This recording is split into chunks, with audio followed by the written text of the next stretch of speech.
Yes, folks, it's Thursday, it's 2 p.m., there are fireworks in the background, I'm Fred McMurray, which means this has to be...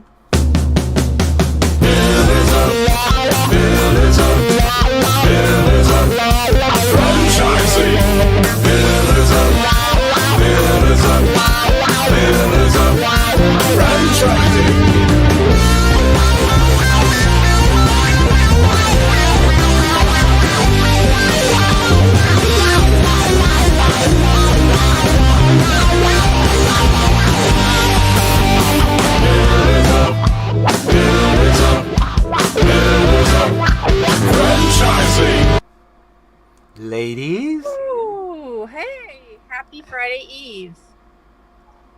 Happy Friday Eve, and it couldn't come at a better time, right? No, when Fred says fireworks, I assume he means my dogs are barking upstairs. Nope, I didn't. There was another reason. You just never know. No, Hey, Elizabeth. there was a different reason why I said fireworks. Oh, really? Yeah. What is Why? that? Well, thank you for asking. One of our sponsors, Michelle Rempel of Westvine, she's celebrating her 15th wedding anniversary. I'm told her husband's kind of a pain in the ass. Oops. And it's quite true. I've met him. So, but happy anniversary to her. Yay. Yay. Good And for happy her. anniversary to Fred. Yes. I think That's we're quite gonna an send her, accomplishment to get someone to stick with you that long, Fred. Yeah, second time around.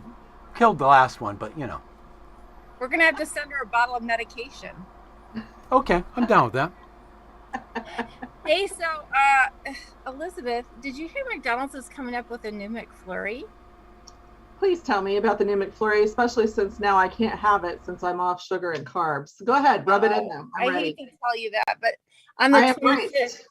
apparently on the 25th, it's coming out with pretzels and chocolate in it. And I think there's going to be some caramel too. So now when I go through there to get my large dollar iced tea that I get, every single week, my little plug for McDonald's, because it's only $1, right? I can also get 3 choices of McFlurries: the M&M, the Oreo, or this new one, like the caramel pretzel, whatever it's going to be called. I missed the name of it. So, yep, I'm going to have to exercise some more if I can keep up, if I'm going to keep ordering those things. So Yeah, a little salty, little sweet is always a good thing. yeah. I miss it, I have to tell you. Yeah, I got super excited. Hey, also on the 25th, something for our word on the street, there is going to be an expert panel to which I got invited and I can't wait. It's the state of hiring in home and commercial services, hosted by our friends over at Career Plug. And it's going to be Wednesday, May 25th at 12 p.m. Central Time. And we'll put some information out there. We're going to share their posts on that. They're going to be coming on our show here in the next few weeks. But they just did a podcast about candidate ghosting and what to do when you go to hire people and they just don't show up. And so I'm really excited to be a part of this panel and what we can do to make sure you hire and keep the people, since that's been a theme that we've talked about with Karen throughout the last few weeks as well. So, and how about that other fun article we found? Well, before we move on to that, though, I just want to give a plug for tomorrow, because speaking of noon next week, don't forget what we're doing on Pillars tomorrow at noon Central Time. And talking about a new take on performance reviews and how to maintain employees and keep them happy and healthy and willing to work for you. So if you would like to join a free lunch and learn, if you're a franchisee, or even thinking about becoming a franchisee, or if you are a general manager of a franchise, join us. The information is all over our LinkedIn. We have a LinkedIn event at the Pillars of Franchising page. So now let's move on to the next thing. So the 25th, and we jump back to tomorrow. I totally forgot about tomorrow. And how could I forget that? Because I've got to be there, right? So this one caught my eye this morning because of the name. And she's referred to as the slutty vegan. And I was like, the slutty vegan. I read about it too, and I could not exactly find why she came up with that name in particular. I'm not too sure that I really want to know, but I'm sure it's not near as racy as it seems. But the names of her burgers follow suit. It's the One Night Stand burger and the Menage a Trois burger. So she's got a whole theme going. But here, you know what? She got us talking about her and we don't even really know who she is. So No, but I got to find her now. Her name is Pinky Cole, right? Pinky Cole is her name. And I think that goes along with her hair because she's got it kind of colored pink and it's super cute. And she's down in Atlanta and she's working with graduates of the Clark Atlanta University. And you want to talk, I mean, we talk a lot about what goes on with the Titus Center. Yeah. And now we found yet another person who's doing a lot of great stuff to give back, not only in underserved communities, but to graduates of college to help them get ahead and get it kind of a head start.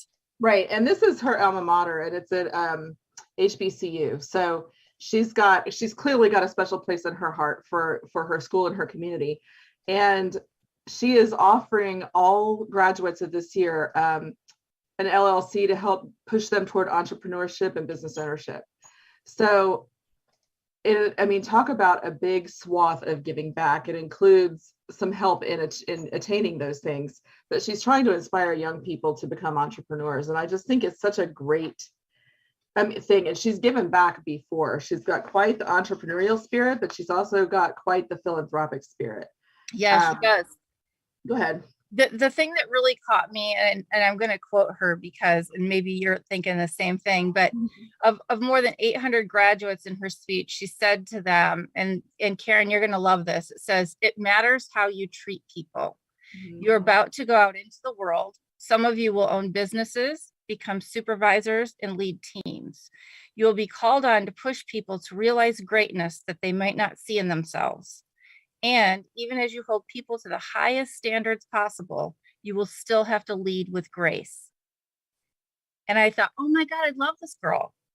Yeah. Well, and one of the things I think that really struck me too is that in 2020, she and her partner, Derek Hayes of Big Dave's Cheesecakes, bought a car for Tamika Miller, who was the widow of Richard Brooks, who was shot and killed by an Atlanta police officer.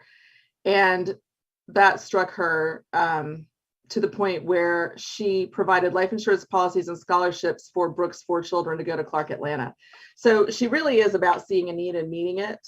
Yep. And I think she's seeing a need, and I'm sure part of it has to do with the change in the economy and the things that were going on out the world and giving people the power to make their own path. Right. So, we don't want to put words in our mouth, but I think it's important to note when people are doing things like this, because it's really a call to the rest of us that we can step up our games. I mean, she from her photo is a young woman, and young in her business for sure. We're trying to reach out to her. She's got to mention that she may be franchising on her website. So we want to find out more about that and see if we can't maybe get her on the show and see what her plans are for expansion. But she's really been a hit in the Atlanta area, and you can see why.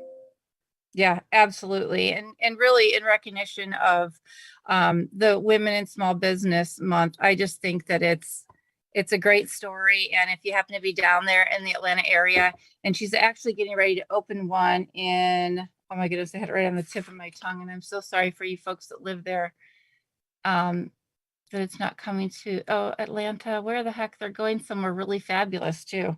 Just goes Brooklyn, New York, and Birmingham. Athens. That's where Athens. It's one of my favorite places. We lived there for 6 months.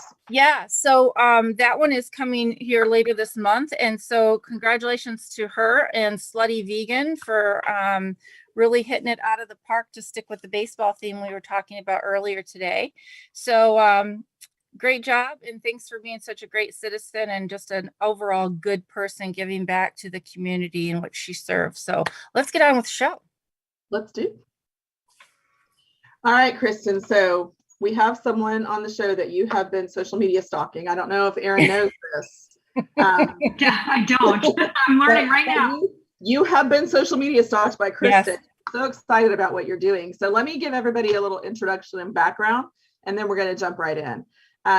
Erin Pash holds a master's degree from Minnesota and master's degree and a Minnesota state license in marriage and family therapy. She is also recognized by the Minnesota and American Association of Marriage and Family Therapy as a clinical supervisor and clinical fellow. Over the last 15 years, her work experience in local government and nonprofits have led her to co-found an agency, Ellie Mental Health, to bring more creativity and fill the gaps in the mental health community. In the last 6 years, Ellie has grown to 18 locations throughout Minnesota and has provided services for more than 20,000 families. Ellie Mental Health has expanded the business nationally via the franchise model, and in 6 months has sold over 250 locations in 27 states. I have so many questions about that. Erin is the CEO of her company, an author, a professional speaker, a content creator, and a mom to 3 boys. She has worked with several Minnesota legislators on various bills, including the most recent one, which would provide preventative mental health care services at no cost to all Minnesotans. She has developed a nationally recognized training material on complex family systems and divides her time between presenting, teaching, running her business, and her volunteer work. She is a subject matter expert on relationships, anxiety, complex family systems, human emotions, and the biopsychosocial implications of human behavior. So Erin, thank you so much for coming on and welcome to the show. I sound so much fancier when somebody reads that out loud. Yeah, you gotta own your great. I mean, when you hear those, nobody ever hears them all out loud in order in a whole big group. No, and it's important. I think everyone should have their accomplishments read to them out loud sometime in their life, right? Absolutely. Yeah, well, in another year, when some of those numbers change, I'll call you and you'll just have to read it out loud for me. Read it to you and say, "This is who you are. Did you know?" Like, what? Yeah. Who are you talking about? Well, and I have to tell you, I mean, I learned about the brand and the practices before I figured out who was behind Ellie Mental Health. And I just fell in love with the model and I was so excited. And I was trying to figure out, I kept sending it to Elizabeth and to Fred going, "Oh my gosh, check this out." And I said to Jerry, check this out. It looks like such a great model. And what do you think? And he's like, "Kristin, relax. You're getting ahead of, you're getting your cart ahead of the horse again." And it's just, it's very near and dear to my heart because obviously, with so many kids, and I have 3 kids also, now at the end of this month, they're all going to be in high school and college. Thank goodness we just made that transition. But everybody at different points in their lives, everybody going through different things, their friends going through different things, everybody coming out of COVID. I mean, there seems to be such a huge need for mental health from the very young ages all the way up to the very advanced ages. How did you get this started? I mean, you couldn't have foreseen this huge need 5-6 years ago. No, what's interesting, because it's a topic we talk about a lot, especially now that is the pandemic over? Is it just kind of going to be like this up and like a roller coaster for us? I'm guessing probably it will for a while. One of the reasons I was super excited about starting my own practice back in 2015 was because I could see that the way people were experiencing mental health was changing, right? That stigma that's just kind of plagued this field forever, right? Since I was a kid, since, this field is not new. So being in psychotherapy and psychology is not a new industry by any means, but it's been kind of plagued with the stigma around you can't talk about your weaknesses, you can't share your feelings, you just got to tough it up, no crying in baseball to keep the thing going.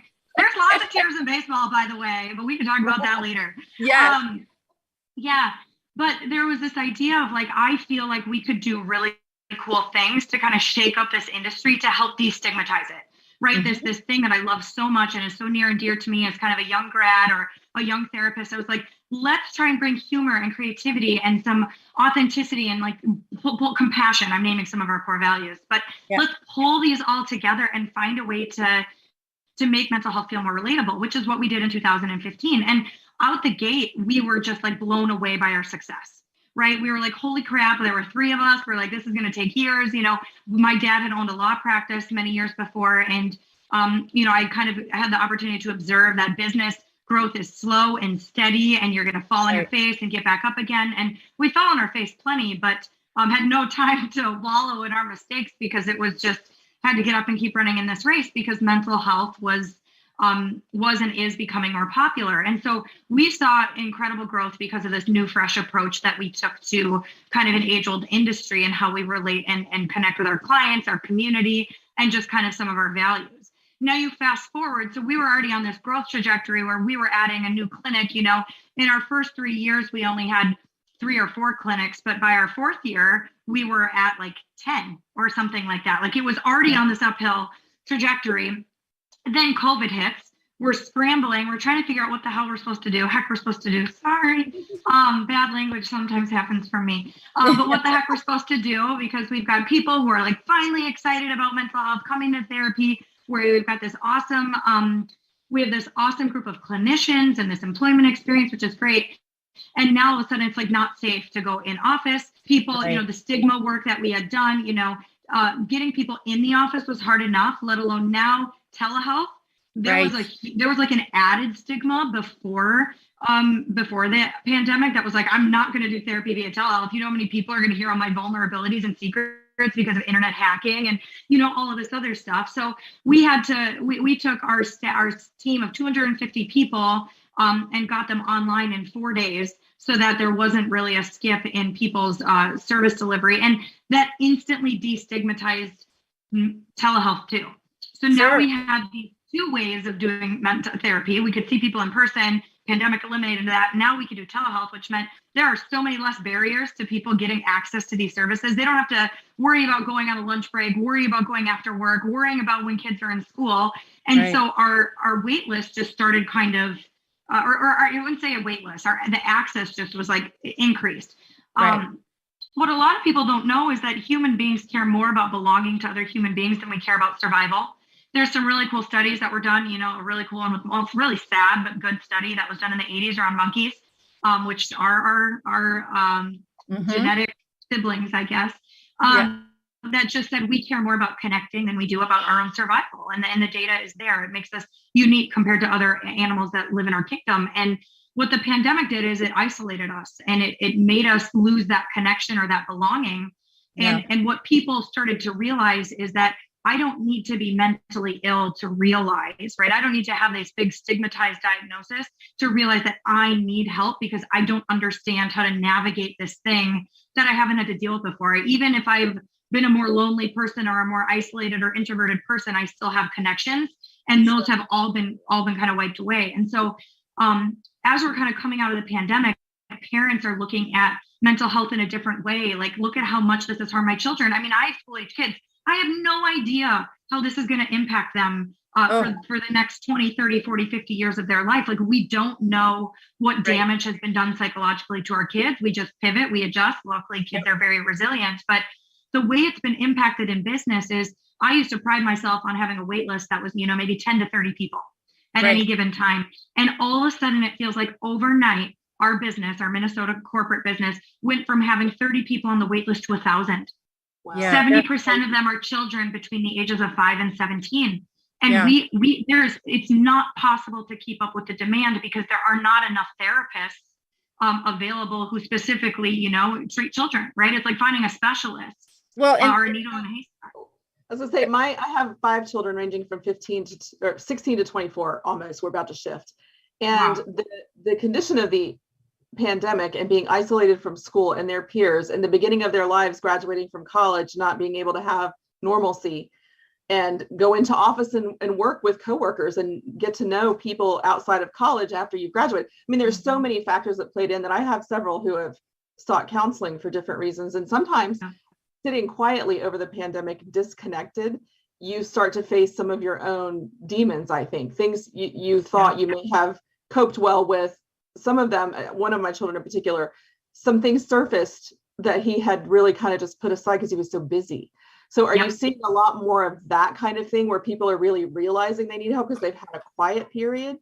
Oh yeah, you guys, I'm like a statistical COVID divorce, where my life was so busy that there wasn't even paying attention to how dysfunctional this relationship was. My children's father is one of my best friends, and that's what he's been for a long time. He works at Ellie and is great, but it was like, holy crap. Yeah. Now that I'm getting a chance to slow down for 4 seconds, I'm realizing that there's some pretty big idiosyncrasies here in personal happiness. Right. And so I mean, we talk about the cliche COVID divorce. Like, that's a thing that if somebody were to tell you that 5 years ago, they'd tell me I'd be divorced and that we'd be out in a pandemic and there'd be something called COVID, I'd be like, you're crazy. Yeah, right. Exactly. We don't know how to adjust and adapt. And there's just, I think it's fitting to talk about, especially because, you talked about these kids, right? Like, we focus a lot on younger kids, a lot on elementary age kids, but I think it's also important to talk about those kids and young adults who are launching, right? I still consider myself a kid, and I'm in my mid 30s, and it's, just trying to sort things out, right? But I'm also a millennial, right? And millennials kind of changed the face of mental health stigma. Remember when I was graduating from college, there wasn't a job to be had. We were in the middle of one of the greatest recessions of our economic history, right? And so some of the same challenges that we face, isolation, I'm living in my parents' basement. I was promised as a child a world of opportunity. And that if I go to school and I go to college, I'm going to have this awesome career and job. And we were just kind of stunted in our growth. We are the kids who made therapy the answer because we had to deal with depression and isolation and all of these things. And now we're the therapists. Right? So, and we're the parents nurturing kids to say, like, we're recognizing this is a similar thing that we dealt with, and we need to be proactive and get kids into counseling. So let's talk about that. I mean, obviously that's why I'm assuming that's why you franchise, right? Yeah. And so when you're looking at replicating, which is what franchising is, when you look to replicate, how do you look to take, you touched on some of your core values. Let's start with that. And then I want to know, you've established these core values. How do you look to find people who can replicate that again and again and again?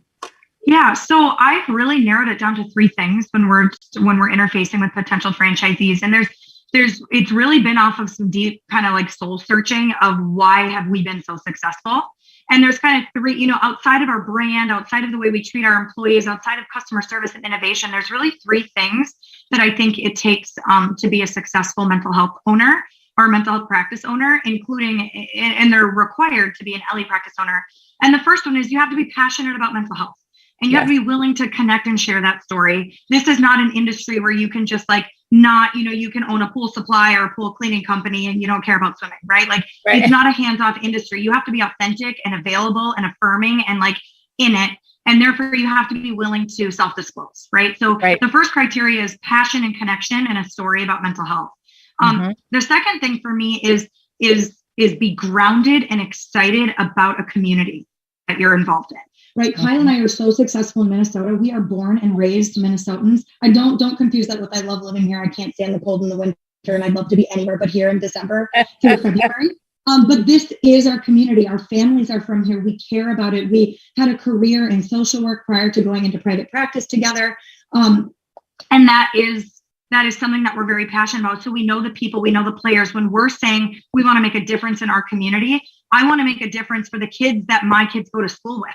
Yeah. Right. And their parents and their families. And people always say well, what's in it for you when you help kids and families? I'm like, well, my kids are friends with your kids. And if your kids are doing better or have a better family life, then my kids are less screwed up because of your kids' resiliency, right? I can make this selfish if you want it to be believable. I'm like, I do care about other people a lot. But, for those people who are questioning, we know resiliency lies in how much access to support people get at certain ages or certain influence of trauma and all that other kind of stuff. So number 2 is you have to be connected and have a strong community presence.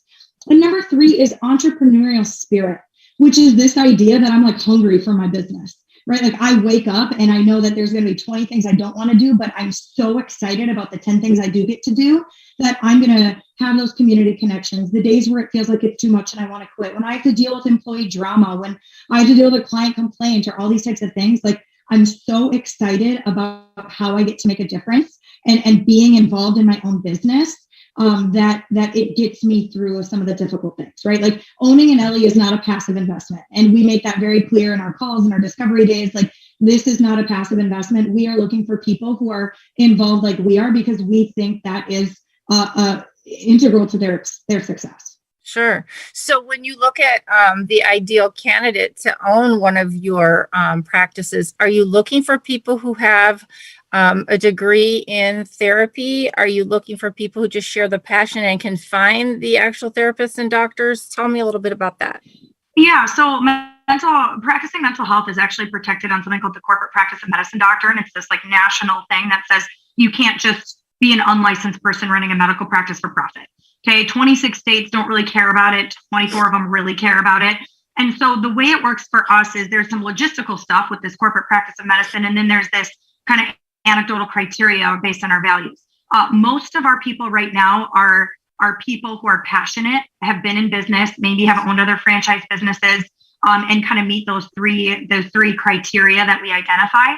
And when you have those 3 things, you are authentically able to connect with therapists and hire the people who are actually running your practice.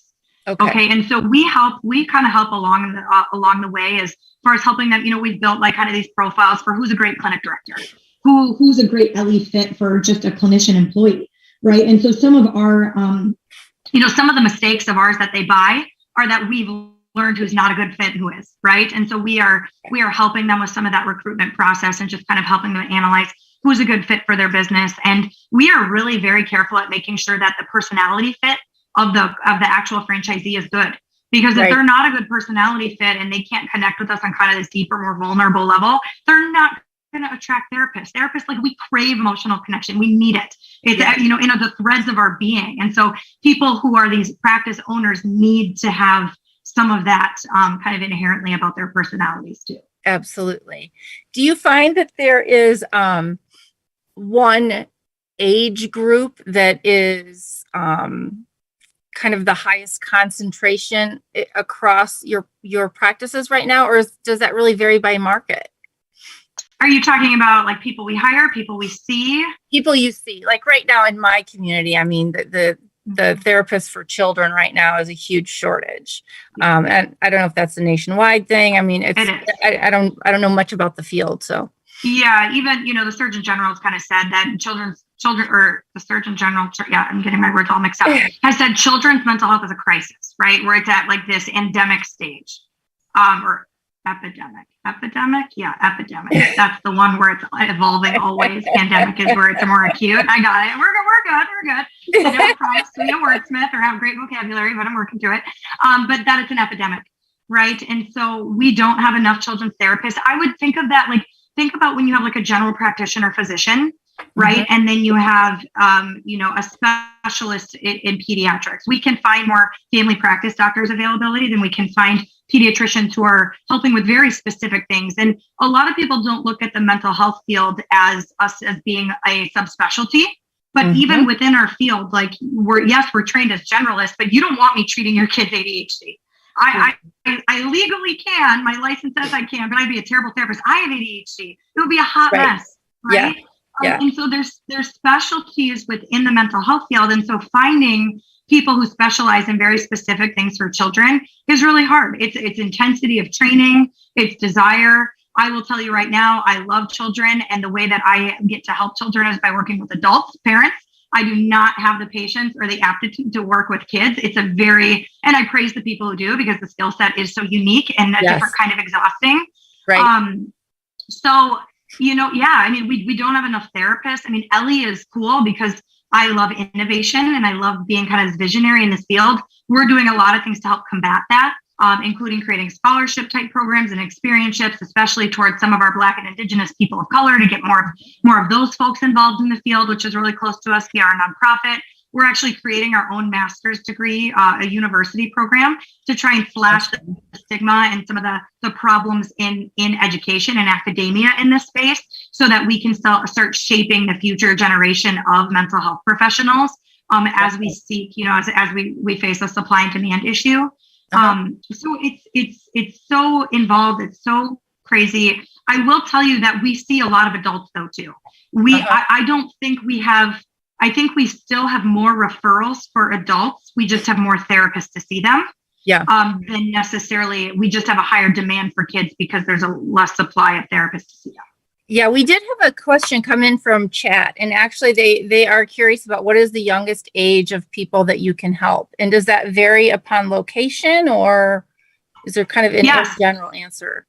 So in general, we can help kids from 0 to 5, and it's called Before There Were Words kind of therapy, and it really talks about like traumatic processes. There are people who are specialists who can work with children, right? And working on developing, there's this thing called attachment theory, which happens really early on in life. Think about some of our kids who have been taken away from their parents or lost their parents or all that kind of stuff at a really young age. We can work with kids as young. I want to say we've worked with kids as young as 12 months, right? A year old, and kind of work through some attachment theory type stuff. There's different levels of what we can do on an outpatient basis. Ellie is an outpatient therapy business, which means that people come to us or do telehealth. We do have some in-home type programs for our lower income families who maybe have transportation access barriers and stuff like that.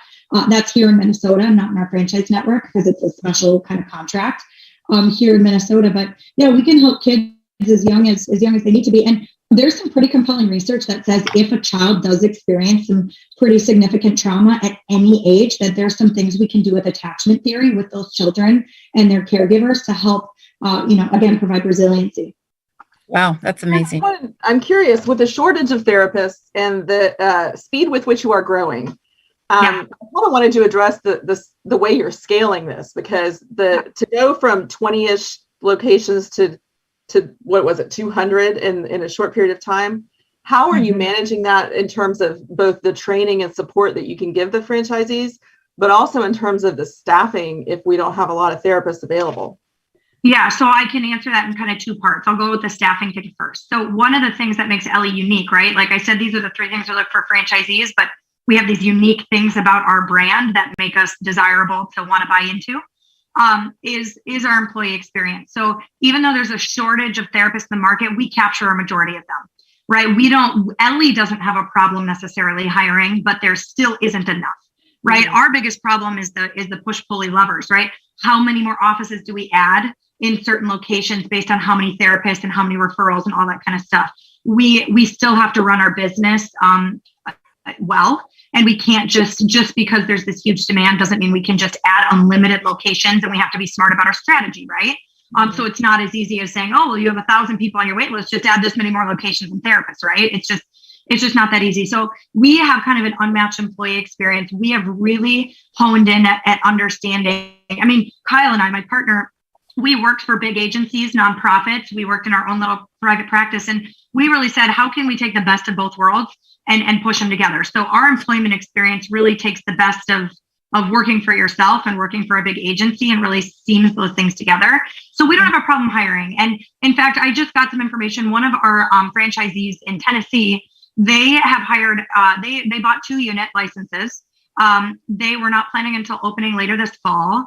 They have hired 18 clinicians, 3 clinic directors. They just expanded and added 4 more licenses in their territory in Tennessee because they are recruiting like crazy. Now, some of our other franchisees, if you're looking in Idaho, right, there's just not as many therapists who live there. So we have to get creative with our recruiting efforts. But when we are able to tap into these therapists, they're choosing to work for us, right? Because of all of the things we do for the employment experience. That's very unique and kind of a unique qualifier for us over the industry norm. So that's that. Number 2 is Kyle and I, despite being kind of like these progressive Minnesota liberal millennials, right? We are very conservative when it comes to business, which shocks and surprises everyone, namely fiscally conservative, a little bit risk averse. And so we have never had a problem pre-hiring. We're kind of like scared, right? Like, what if we do have a shortage of staff to help us scale?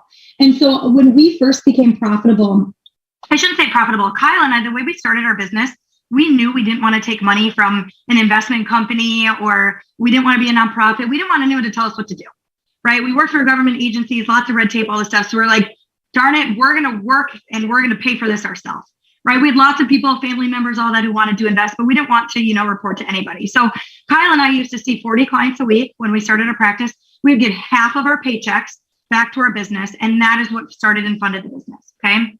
By about 2 years in, we were able to scale back and pull back, that we didn't have to pay money in anymore, right? But we still had to see clients make an income. Then we started seeing a profit, right? And Kyle and I looked at each other and we said, do we want to start making money from our business, or do we want to start hiring a team to help us? And it wasn't even a question. I get the chills when I talk about it. We were like, we're hiring a team. And that has been our philosophy ever since, that we are only as good as our team. We can only support our brand as we can fulfill our promises and support our values and our mission. And so we I get some flack from some of our business partners who are like, why did you hire this person? I'm like, I don't know, I think I need them, and I'm like, what are the franchisees need them, and so we are careful to make sure that we're not over hiring and payroll and that kind of good stuff. But really, our territory directors, for example, they probably don't need to start for another month or 2. We hired them about 6 weeks ago. Because we want to make sure they're grounded in our process. We make sure that they're a part of our culture. They understand, they operate it within the Ellie family system. So we are ahead of schedule. We need some franchises to open so that people don't feel like they're just sitting around waiting for some of this to happen. And I just got word actually yesterday that our first franchise is opening in 3 weeks. So I'm pretty excited about that. I think that's awesome. We have one more question from chat, and then I do want to go into some of the finer details of opening franchises and investments and things of that nature for people who are, like me, extremely interested in this model. The question is pretty specific, and so do you have a service that services children between, say, 6 and 10? Any specialized therapists for kids that are that young who may be suicidal? Absolutely. Yeah. I mean, any child therapist that we work with would be able to navigate those types of symptoms and issues. That's 100%. Yes. Yeah. Yeah. And it's so sad because you hear of so many children within that age group. It's a very tough age, and there are a lot of things going on these days that cause some of those. So that's great. And the biggest one has been, the kids have shifted online, right? And so that's the way they connect, is belong and have connections is online, but there's a lot of bullying and cyber stuff going on there. So it's a double-edged sword that this is how they can connect with their peers, which they desperately need. And it's creating a lot of other issues too. It really is. It really is. It's very sad, and our family is not free of a lot of that, unfortunately. But so whoever's out there asking those questions, the one thing I can tell you is you're just not alone. So don't feel like you are, because there's a lot of people struggling. If you have a kid that goes through those ages, you've been there. Yeah, absolutely. Yeah. Yeah. So let's talk a little bit about investment level. Excuse me. So what are you looking for to get one of these businesses started? Yeah. So I can tell you the general terms. I have our franchise development person who knows like the exact numbers. So anybody listening, do not quote me on what I say. Opening an Ellie is actually pretty awesome. I want to say our rate, it's like somewhere between 150 and like 260,000, depending on how the size of your clinic, your rent, all that kind of stuff. It's easy because it requires, general office space and some basic furniture. Right. And so our brand toolkit kind of highlights that there's not a lot that you need. It's not like a big fancy gym where you're buying, $5,000 pieces of equipment and all of that kind of stuff. So the investment level is pretty low key. To get an Ellie started and get it opened. I don't want to, I would say that's probably the easiest part of running a medical practice. Sure. There's a lot of nuanced details. This is not a membership model or a subscription service or even a fixed pricing restaurant, right? We're dealing with insurance companies and payers and varying rates. We help negotiate all of those contracts on our franchisees' behalf, and really have been delighted to see that a lot of our contracts are coming in at rates that are higher than what we put in our pro formas and stuff like that, which is exciting. But we're not guaranteed. So some of the things we're able to do, because we are a large organization that is nationwide, is we can negotiate with those large payer systems, your Aetnas, your Cignas, your Blues, all that kind of stuff at the national level to secure some higher level contracts. That's what they want. So there's so much nuanced detail to owning and running a healthcare practice, which we're excited about sharing and feel like this is the right way to do it. But to get one open is actually not so hard. Sure. Well, and another question from chat, since we're on this topic, and I know that you can only disclose what's in your FDD, but what are you seeing in terms of how long it takes to get one of these practices profitable? Yeah, so we don't really talk about that, what we disclose, because our Minnesota system is all under one. And because we've hired on all these people who are helping with franchising, but we still run it under this one kind of business, we can't provide information on our unit level economics because it would be skewed, right? It wouldn't be an accurate depiction, like description of what's happening at the clinic level. What I can tell you anecdotally is that because of telehealth, we have been able to see these things, our clinics get profitable in a very short period of time. Here in Minnesota, we had a clinic here in Edina, which was a popular area where that clinic was, throwing up numbers of gross revenue in the hundreds of thousands before it was even open, because we were able to recruit and get people seen via telehealth before the brick and mortar store was open. So we're in a really good spot with the demand for mental health. Like, there is no shortage of clients, which is a beautiful thing.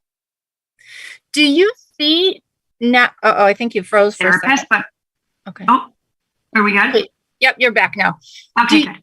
because of the telehealth, do you see the initial investment on the size of clinic and build outs to potentially be flexible because there's so much telehealth? We do and we don't. So we've actually collected this data. About 70% of our clients, now that the pandemic, it's like they're not worried about their health as much, prefer to be seen in person. Okay. So they still, and our therapists prefer to do therapy in person. They like the option. So I love that it reduced it brought our no-show rate from, 25% or late cancel rate down to about 13%, right? Okay. So it made huge strides in people's ability to attend, because it's like, oh, now that my kid's home from school, I can just, connect via a telehealth platform versus come in and I don't have to cancel, which is great. It gives people greater access. But people want to be seen in person, and therapists want to do their job in person. There's, I kind of describe it a little bit like, if like in the pandemic when you had to Zoom with your family members, it's not like giving them a hug in person or seeing what's happening in their face, or I did some house projects during the pandemic and I was trying to show people on my camera and they're like, well, what does that look like? Or what? I'm like, you can't see that from the Zoom, right? So there's a lot of that in therapy, the nonverbals and what's kind of happening around you that is really integral to how we're effective as therapists. And so in person is going to be still the model for a long time. And telehealth to us is more of like we do it if we have to make sure people can get access to care.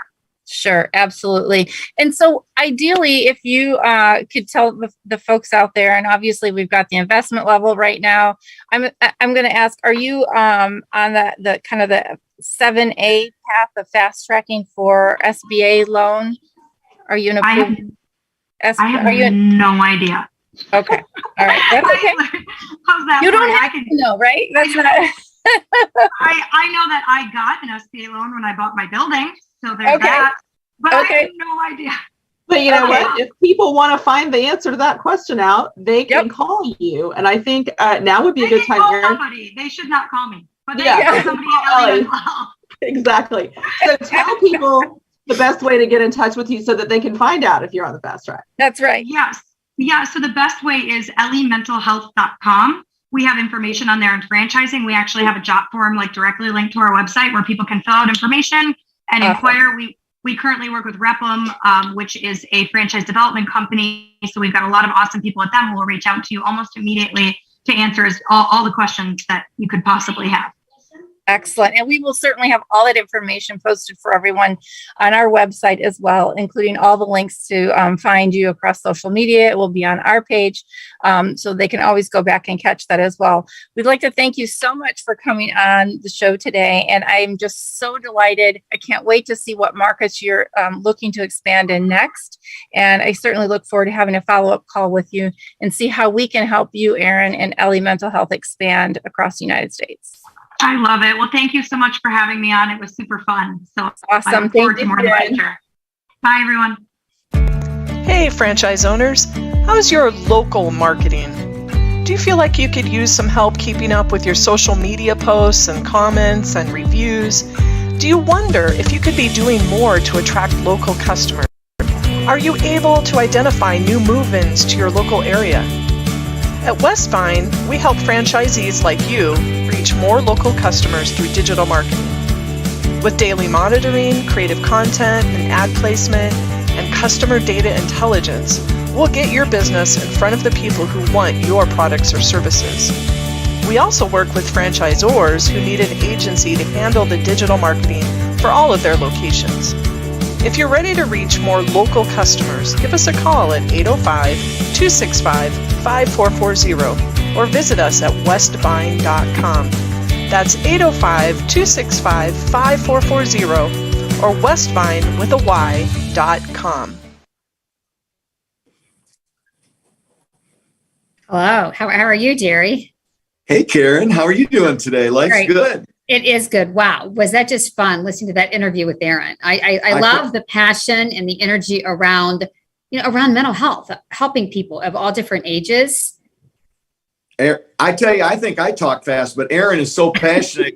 She's just spewing stuff out there, and I can't absorb it that fast. I'm going to have to watch this program again just so that I can pick up on it. But that was eye-opening. It was phenomenal. It was very rewarding. I mean, I was blown away by it. Totally, me too. And I really think as we think about, Mental Health Month, March being Mental Health Month, it was just a great segment. And we'd love to continue that conversation. As I think as business owners, that's one of the things that I know both of us is very near and dear to our hearts, because when we work as leaders, we work with our employees. They're the whole person. It's not like they can just leave their personal lives out there and say, okay, well, I'm going to leave that outside the door and I'm going to walk in and just be here professionally. So it makes an impact. Yeah.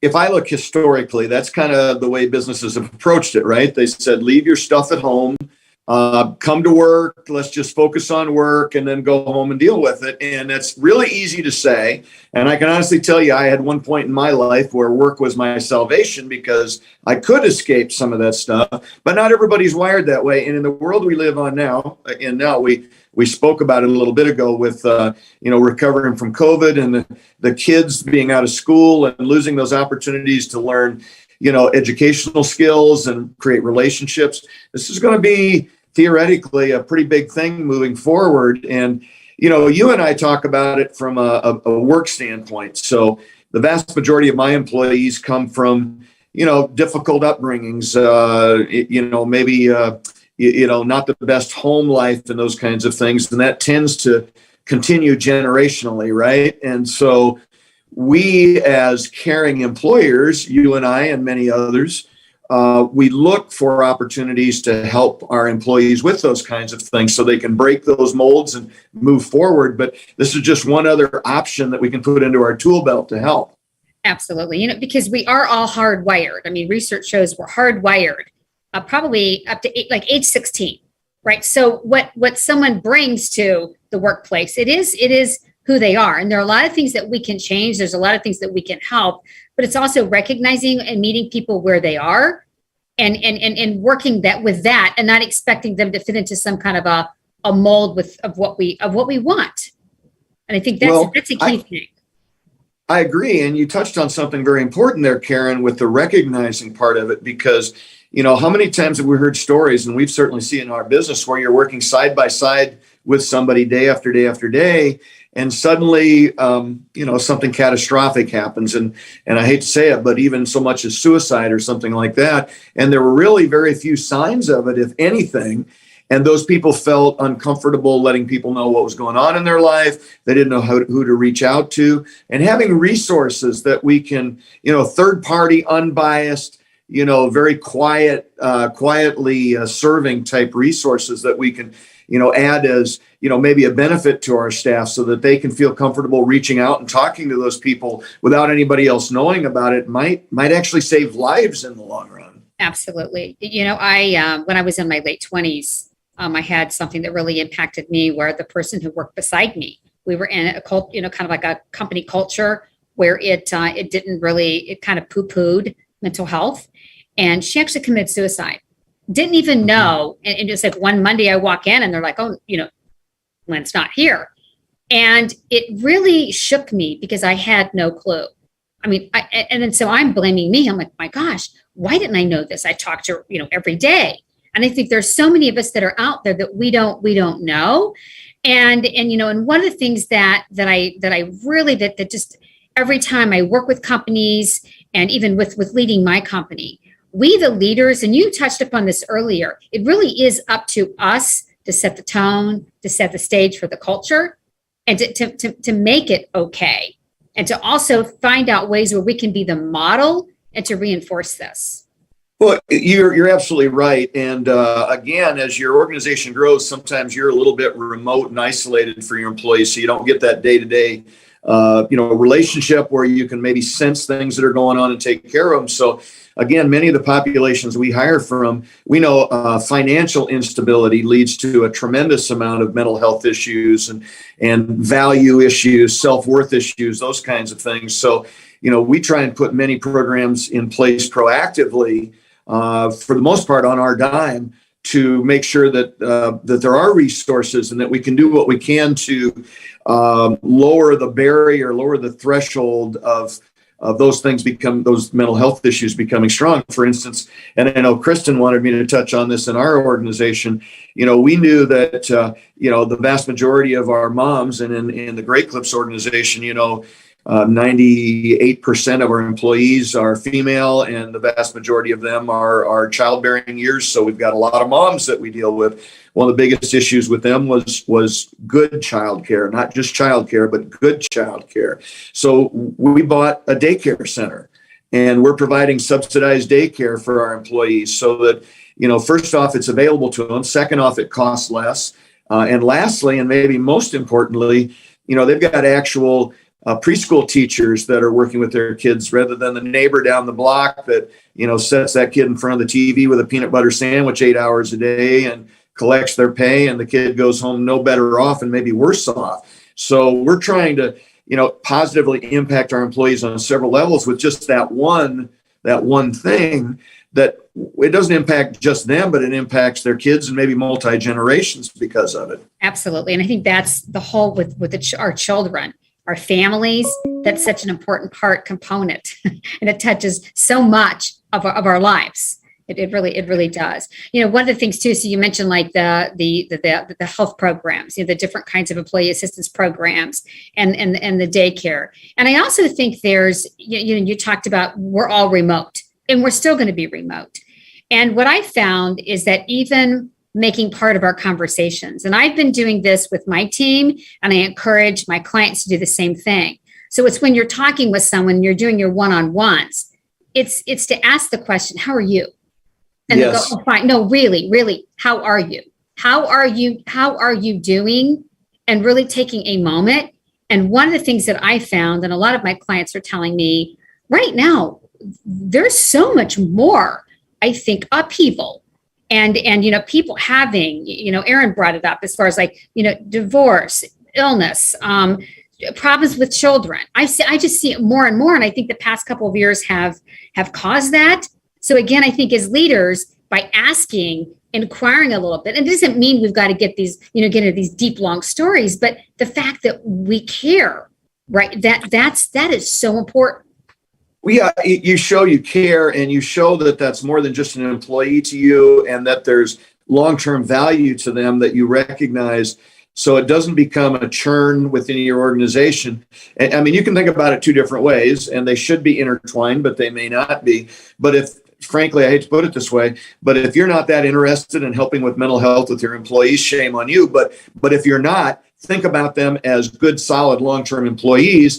And if mental health issues drive those employees to do something different with their lives, what can you do just to keep them as, longer-term employees? We approach it, that's certainly part of our method, but we approach it from the opposite end. We like to think of them as human beings, and we're in a situation where we can, provide them help with whatever it might be that's causing these mental health issues, or getting them help with the mental health issues. And so that leads to longer term employment and better employees and those kinds of things. So, and one of the things we keep talking about, the remote thing, and with some of us, because our organization is so widespread, remote is just a daily thing. But with virtual issues now, using Zoom and FaceTime and all those other kinds of things that are out there, WebEx, you can be talking to an individual or a group of people multiple times a day if you want to. So, we're quite proud in our organization that if we don't have time to get out to some of the locations, we literally have a kumbaya around the campfire meeting with Zoom, so that they know that, we're talking directly to each and every one of them that's on it, and we hear them. They can, message in something that we talk about that's pertinent to them. And it makes them all feel like, even though we're not even in the same state with them, we're thinking about them, and we're looking for ways to help them and their families, and may not be able to do everything, but we'll take it under advisement and try and help. But even if we can't do it for everybody, we might be able to do something for that one person who brings it up to help them. Exactly. And I think the couple words that we're using a lot, it's connection, it's the connecting, and the belonging. Is we need that. We need both of that. And I think that's a really important thing. Yeah, and again, we talk about a lot of populations, but let's face it, if you if you're fairly well off, and if you, you don't worry about a lot of the things the rest of the population does. You don't worry so much about, can you make the rent or payment on the place you live? What's food look like for your family, which too much of the population has to worry about yet. So the more we understand that's going on in the world, and we comprehend that we do have some control over what happens with our employees at several different levels leading up to the mental health part of it. There's just so much you can do. And, talking employer to employer and to the employers that are listening out there or potential franchisees, some of these things don't have to cost a lot. Like you talked about, just the connection with people, just having conversations with them and checking on them and listening to them when they send in, whether it's reviews that they're involved in or just notes they send in or something you hear from one of their peers, taking that to heart and actually seeing what you can do to help with it is so fulfilling, costs very little, and actually helps your business in the long run. And I'll add, and I know we talk about like, underserved, we talk about different ages. I will tell you that I also am seeing a lot of people at leadership levels that they're saying, we keep talking about all these other people. I know I should not have these issues, yet I do. Because everyone's looking to me. I'm trying to figure out, are we in person? Are we virtual? Are we this? Are we that? The financial impact of leading a company, that this is really impacting them as well. So many of them are saying, I need some help. And so I know many have actually brought in workshops on how do we communicate better, workshops on how do we handle stress, right? Because mental health, there's varying degrees. And so it's really trying to approach that in different ways and educate people too on what we all can do. And you bring up a great point, because many people don't understand that the leaders of the world need somebody to talk to as well, because even though they may not be worrying about their paycheck or their rent or their payment on their house or food for their kids or any of those kinds of things, they're dealing with the things that you mentioned and more.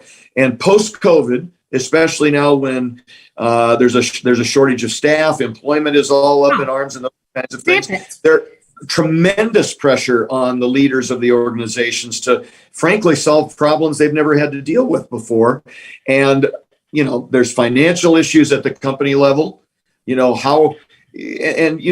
companies are running at a percentage of capacity because they don't have enough staff. And if you're doing that, what you probably lost was the profit off of your organization. Right. So maybe you're paying the bills, but there's no profit. And if there's no profit, there's no opportunity to grow. Absolutely. You may have to improve your facility. There's no cash to do that with. It's just a cascading type thing leading to big problems. Exactly. So I guess bottom line is that we all have stress. We all have varying degrees of stress. Right. And it's recognizing how we can deal with it. And we talked about a few different ways of doing that. So great talking with you. Great talking about this subject. I think the more we talk about it, the more it's going to be commonplace to talk about it. And I agree. I love this. Yeah. Yeah, it was wonderful. And I'll tell you, as we're wrapping up here, always spending time with you on these conversations is very rewarding. I love Kristin, but it's nice to have just a little bit of variety from time to time. And you are a lot of fun. I love the face Kristin just made when I said that. So she and I'll be talking, I'm sure. But also, I will add, as much as we talk about the leadership thing, and Fred will bug me about this if I don't, the fact is, there still has never been a better time to get into franchising than right now. Amazing opportunities like Ellie that wasn't on my radar, and I'm the king of franchising. So, you look at those things, I'm involved in some acquisitions in some different spaces now, lots of great things going on out there. So anybody thinking of leaving their corporate job and buying a franchise or expanding into a second brand or something, you literally may not find a better time in history than right now. So, reach out. We've got some great mentors here at Pillars. We've certainly got Kristin and David for the brokerage side of it. We've got all of the other resources we have to help people set up companies and so on. And we've got connections. And that might be the biggest thing is connections. We can help you find people that'll finance and educate you on things and all those other kinds of things. We're single source. That's what we talk about all the time. So I will wrap up my part and say, get a hold of us, buy a franchise. We're here to help you. And we can reduce your stress. And we can reduce your stress. Excellent close. Sounds good. Thanks. As usual, thank you for joining Pillars of Franchising. We appreciate every single one of you. We want to give a shout out to our sponsors, the Titus Center for Franchising at Palm Beach Atlantic University. You can find them on the college's website. Also, Franchise Show 247, which can be found at franchiseshow247.com. We couldn't do without our sponsors, and we appreciate their support. Don't forget, we'd love to have calling guests. Our number to call in is 323-580-5755. That is 323-580-5755. If you have questions for our guests or for any of our $1 Million mentors, we welcome you to call in at any time on the show. We will do our very best to answer your calls. Stay tuned, more coming up. Hulk smash! I don't know what that was, Fred. I was told to wait until after that sound effect. Alrighty then. We'd like to thank you all for joining us on the show today with our guest, Erin Pash of Ellie Mental Health. What a fantastic lady and a great interview. Please be sure to like, share, and comment on this episode. And thank you to those of you who wrote in and chatted with us today. Thank you to Jerry Akers, one of our $1 Million mentors, for his insight and wisdom. And thanks to Karen Kimsey-Sward of Dale Carnegie. And to Elizabeth Denham and Fred McMurray, our producers. I am Kristin Selmeczy, one of your $1 Million mentors. And together we are your resource for franchising success. This has been Pillars of Franchising, and the dream starts here.